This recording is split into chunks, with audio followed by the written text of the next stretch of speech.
Assalamualaikum warahmatullahi wabarakatuh. Sahabat religi semuanya, apa kabar? Teriring doa semoga sahabat religi semuanya dalam kondisi sehat, semangat, dan memperoleh berkah dari Ramadan tahun ini. Sahabat religi semuanya, puji syukur marilah kita panjatkan kehadirat Allah Subhanahu wa Ta'ala yang sudah memberikan banyak kenikmatan kepada kita semuanya sehingga kita bisa bersua dalam talkshow Ramadan yang dikemas oleh Kementerian Agama Kabupaten Bantul tahun ini. Salawat dan salam semoga senantiasa tercurah kepada qudwah hasanah kita Nabi besar Muhammad Sallallahu Alaihi Wasallam, para sahabat-sahabiah serta orang-orang yang selalu istiqomah di jalannya.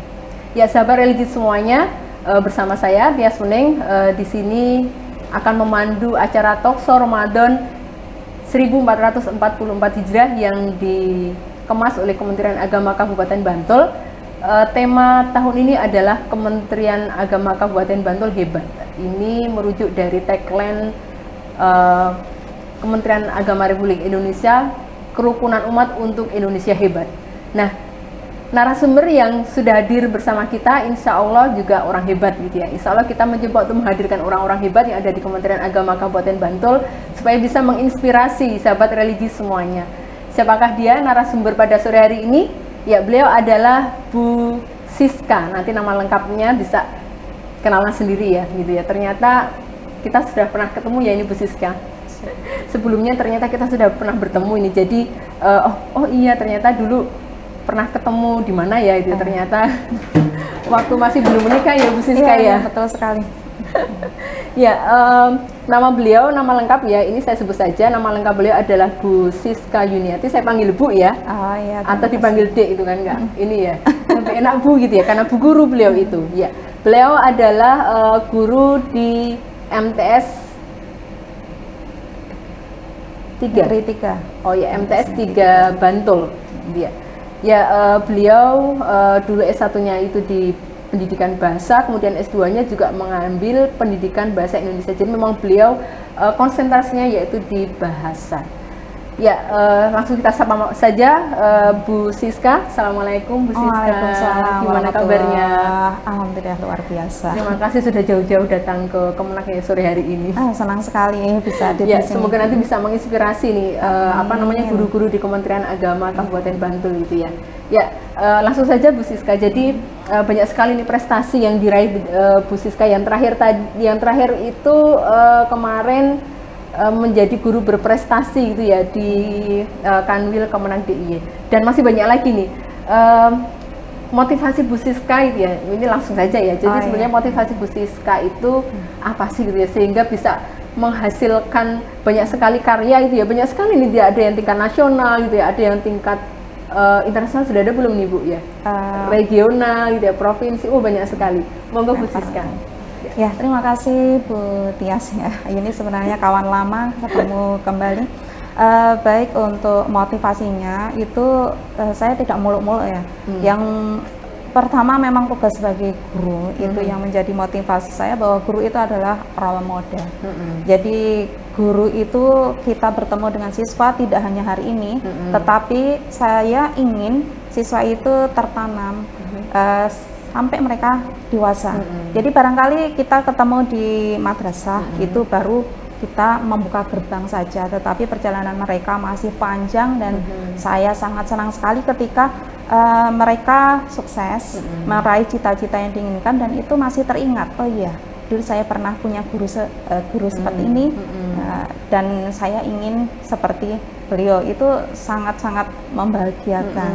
Jadi ketika mereka sudah bekerja di tempat lain, kemudian mereka juga punya banyak karya, itu saya senang sekali ketika mereka masih bisa menyapa.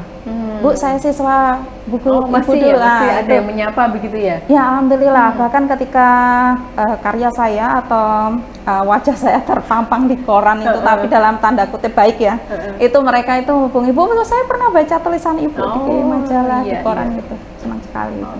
Ya sahabat religi, jadi beliau itu penulis yang sangat aktif sekali. Jadi mungkin wajahnya juga sudah tidak asing lagi ya di beberapa media gitu ya. Jadi aslinya seperti ini aslinya. Aslinya. Asli wajahnya. Oh ya, lainnya mungkin yang apa membuat Bu Siska untuk senantiasa produktif gitu ya, untuk membuat karya-karya, ada motivasi yang kebetulan nggak, saya guru bahasa Indonesia. Waktu itu awal ketika saya mengajar itu terbesit juga ketika saya mengajarkan puisi, kenapa saya tidak bisa menulis puisi.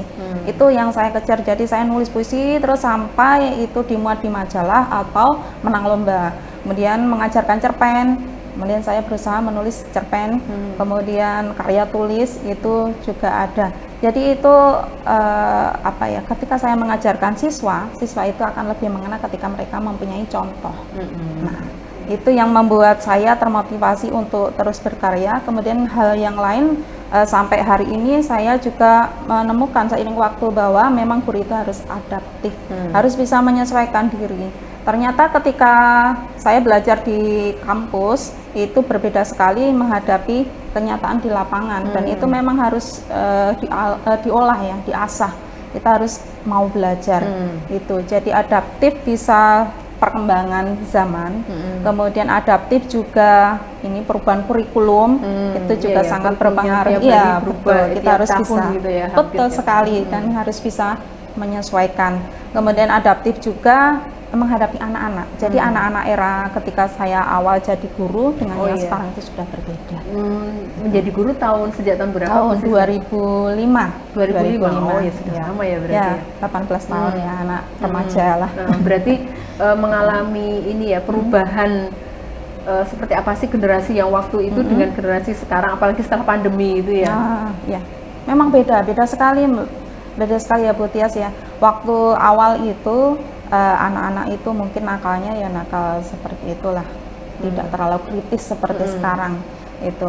Jadi ketika memasuki kelas kemudian diminta untuk mengerjakan tugas, kita diajak belajar, itu masih lumayan ya konsentrasi. Tetapi untuk anak-anak yang sekarang itu tantangannya luar biasa, dan ini memang PR bagi kita semua. Kenapa? Karena mereka untuk fokusnya itu lebih sedikit, mereka harus berjuang lebih banyak dengan adanya ini teknologi, HP, kemudian tayangan di YouTube juga banyak sekali. Jadi mereka memang seolah-olah itu bisa ambil semaunya, tetapi memang kita harus ini membatasi atau menyaring.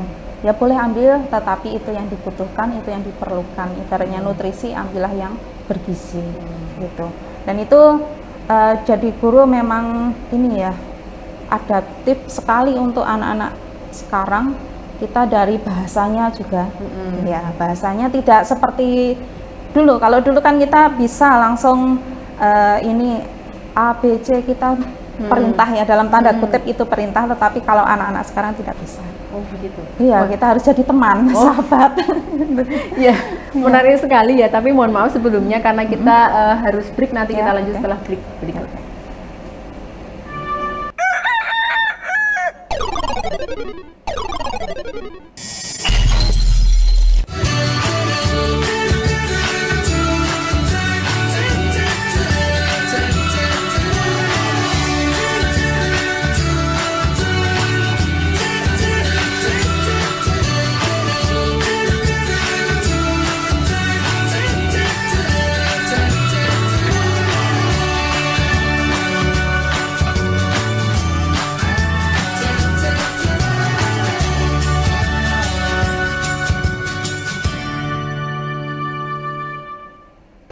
Ya pemirsa, kembali lagi dalam Talkshow Ramadan. Kali ini memang judulnya itu adalah menjadi guru yang adaptif dan berdaya saing gitu ya. Itu cocok sekali ya dengan tema talkshow kita, yaitu untuk Kemenak Bantul Hebat itu ya. Bisa dilanjutkan lagi nih Bu Siska, tadi sempat terpotong gitu ya, mohon maaf. Bagaimana menjadi guru yang adaptif dan berdaya saing itu, apalagi sekarang ya itu tadi Kementerian Agama itu kan kalau bisa menjadi kementerian yang hebat begitu ya, seperti temanya. Monggo Bu Siska. Untuk menjadi adaptif itu ya kita terus belajar Mbak Tias. Kita terus belajar. Jadi terkadang kita ada informasi itu, kita kan dibawa Kemenak. Kadang jangan sampai kita menunggu-nunggu. Misalnya ada info kurikulum baru, kemudian ada metode-metode baru. Ketika kita belum dapat, kita mencari. Nah, tidak hanya di lingkungan kita saja, tetapi kita coba keluar. Ibaratnya elang itu kalau semakin terbang tinggi, nanti semakin luas, semakin banyak yang bisa dilihat. Nah, itu jadi memang harus banyak belajar. Dan itu sampai lintas ini ya lembaga. Jadi dicari kita, gitu ya? Iya, dicari, betul sekali. Dan nanti kita akan ketemu banyak sekali teman-teman yang kadang kita itu belum tahu ini, kita dapat ini ilmu gitu, dan itu bisa kita tularkan kepada teman-teman yang lain. Jadi intinya kita tidak boleh ketinggalan. Kita harus berbagi. Kemarin itu kalau tidak salah terakhir Bu Siska acara keluar Jawa gitu ya, ada acara berarti memang dalam rangka mencari ilmu juga begitu ya? Kalau itu karena ini, jadi tergabung dalam AKMI untuk penyusunan instrumen, kemudian ada kesempatan untuk monitoring di tempat lain. Nah, di sana kita juga bisa tukar kawruh ya kalau istilah kita. Jadi bagaimana di sana, kemudian apa yang bagus di sini bisa kita tularkan gitu. Oh ya Mbak, saya pernah ingat ini. Awal saya jadi guru itu saya mencoba ini ya, saya pernah berpikiran kalau saya jadi guru yang stagnan, yang di sini terus dari misalnya jam 7 sampai nanti sore itu saya di madrasah terus, saya sempat berpikiran nanti saya dapatnya apa gitu. Padahal saya kan ingin belajar dan belajar itu. Tidak kayak lilin ya, memberi tapi ternyata habis gitu ya. Jangan sampai kita kulaan lah gitu istilahnya. Jadi waktu itu saya berpikir apa yang bisa saya lakukan, ternyata ada satu hal, ternyata menulis itu seolah-olah membuat ini menjadi sayap kita. Kita bisa kemana-mana itu dari tulisan. Tapi memang awalnya memang karena pilihannya bahasa ya, S1 dan S2 memang suka ya dengan bahasa Indonesia. Ya, kalau awal itu memang lebih sukanya ke membaca, Mbak. Membaca. Untuk menulis itu saya belum. Tapi satu tulisan saya itu pernah dimuat di media nasional. Kemudian saya yang sangat heran sekali, ada orang Indonesia waktu itu kerja di Jepang, kemudian mengirim surat kepada saya. Saya sampai ternyata kenal gitu. Jadi lewat tulisan itu. Kemudian bertemu orang lagi yang saya itu tidak begitu kenal, terus bilang, Mbak yang nulis ini ya, itu luar biasa. Jadi dengan tulisan itu banyak sekali bertemu dengan orang-orang yang jauh dari ekspektasi saya. Oh begitu. Jadi terus saya mulai nulis gitu. Saya lihat memang banyak sekali ya karyanya. Mungkin pernah dihitung belum nih? Ada berapa sih karya buku atau mungkin walaupun mungkin gabungan begitu ya bersama dengan beberapa penulis gitu, dari prestasi dari Bu Siska kira-kira yang paling berkesan apa nih, atau mungkin buku yang paling berkesan gitu? Kalau masih belum, kalau 20-an ya lebih lah. Ya ada itu, kemudian prestasi juga sekitar itu puluhan lah, 20 ke atas lah. Itu yang paling berkesan itu kalau menulis itu ini saya ketika memenangkan lomba menulis cerpen tingkat nasional itu saya sangat berkesan. Karena karena itu saya tulis dengan ini susah payahnya karena saya sampai datang ke lokasi, kemudian mengamati dan ditulis itu. Alhamdulillah bisa juara 1 itu bagi saya senang sekali. Dan ini hal yang juga membuat saya berkesan itu ketika saya bertemu dengan seorang sastrawan, Bu Naning Pranoto, itu luar biasa. Jadi waktu itu beliau hanya berkata, biarkan karya yang berbicara, dan itu sangat menginspirasi. Jadi barangkali saya tidak perlu aku bisa nulis ini, saya itu kayak gini, itu enggak. Ternyata itu berbicara dan dalam waktu yang sangat lama, bahkan mungkin dalam tanda kutip abadi. Jadi karya-karya sudah 10 tahun yang lalu itu tiba-tiba muncul kembali, dibahas, itu saya senang sekali. Dan itu paling tidak siswa saya juga dari generasi ke generasi ketika menemukan itu tahu, ini guru saya.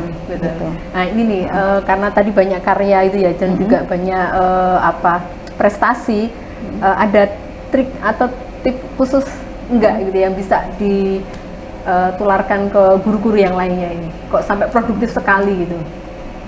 Yang pertama itu kita harus berpikiran terbuka. Meskipun kita itu banyak karya barangkali ya, tetapi kita memang perlu harus terus belajar, terus diasah. Itu yang pertama, mau belajar dimanapun dan kapanpun. Kemudian yang kedua itu ada motivasi lah, bahwa ketika kita nanti itu meninggal tetap ada karya yang masih hidup, masih dikenang gitu ya. Iya, betul sekali.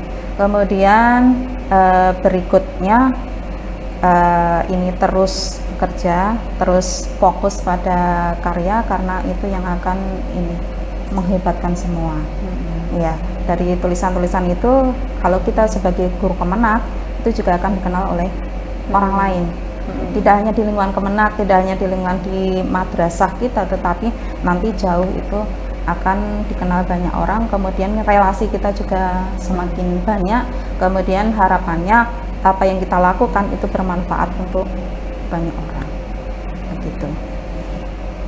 Ya, sahabat religi semuanya, banyak hal ya yang kita peroleh dari bu guru bahasa kita, begitu ya. Dan ternyata beliau guru bahasa, jadi mungkin kalau tadi ada kata-kata saya yang kurang baku gitu ya, beliau lebih tahu nih ya, ada kata-kata yang mungkin tidak pas gitu ya, mohon maaf begitu ya. Ya, sahabat religi semuanya, sebetulnya tidak kurang ya waktunya Ibu Siska untuk berbicara tentang bahasa begitu ya. Tapi karena sudah menjelang buka puasa gitu, dan kita harus mengakhiri pertemuan talkshow pada sore hari ini, terakhir Bu Siska nih, ada closing statement nggak yang bisa diberikan ke sahabat religi semuanya? Sahabat religi sebagai guru, hal yang paling kita dambakan adalah ketika siswa-siswa kita tetap mengenang kita meskipun berbeda tempat atau jauh dari kita. Ya, luar biasa sekali. Terima kasih Bu Siska atas kehadirannya dan ilmunya yang dibagi ke sahabat religi semuanya. Jangan lupa ya sahabat religi semuanya, ini tayang di channel YouTube Kementerian Agama Kabupaten Bantul. Jadi monggo silahkan di like dan subscribe, termasuk mungkin nanti siswanya Bu Siska ini nantinya suruh ayo nanti jangan lupa di subscribe ya, atau di like ya. Ya, sahabat religi semuanya, demikian tadi talkshow kita pada sore hari ini. Ada quote yang akan saya sampaikan, yaitu bila seluruh harta adalah racun maka zakatlah penawarnya. Jika seluruh umur adalah dosa, maka taubatlah sebagai obatnya. Jika seluruh bulan adalah noda, maka Ramadan pemutihnya. Demikian, mohon maaf jika ada salah. Akhir kalam, assalamualaikum warahmatullahi wabarakatuh. Waalaikumsalam.